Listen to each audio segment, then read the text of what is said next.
dia de não ter mais que chorar.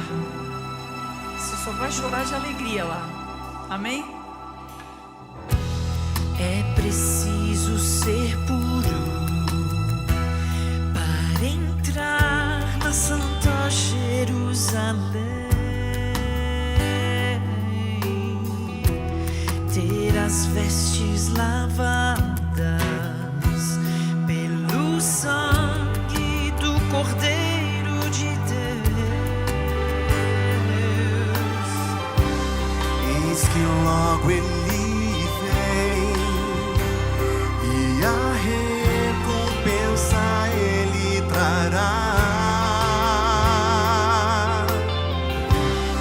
Estarei face a face com o eterno Deus de Israel. Canta com a gente. Lá no céu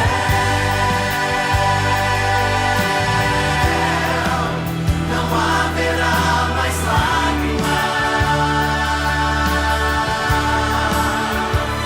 e a morte já não mais existirá.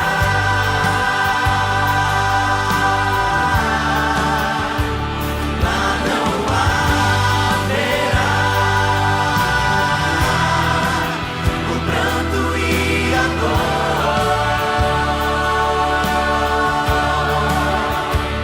Lá enfim verei a glória de meu Deus.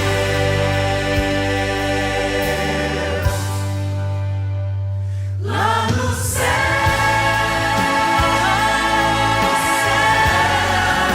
não haverá mais lágrimas e a morte já não mais existirá.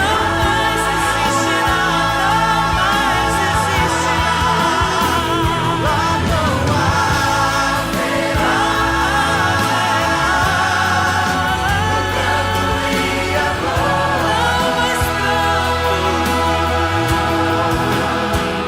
Lá enfim verei a glória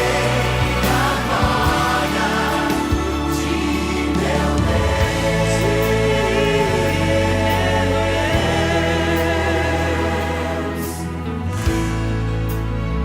Que esperança maravilhosa, meu Deus. Obrigada.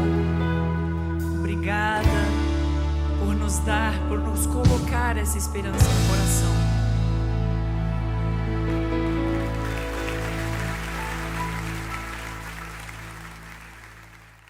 Oremos. Senhor nosso Deus, nos conceda a compreensão e nos retira a ignorância, como o apóstolo Paulo tem falado. Tira a ignorância sobre a morte, nos dá o profundo conhecimento para que não caiamos na armadilha de Satanás, pois ele que inventou essa mentira de que nós não morreríamos. Estamos até hoje nessa mentira. Que o Senhor nos livre dela, nos conceda o teu amor, nos conceda a tua paz. É o que pedimos, em nome de Jesus Cristo. Amém. Que Deus abençoe a todos e até o nosso próximo culto. Amém.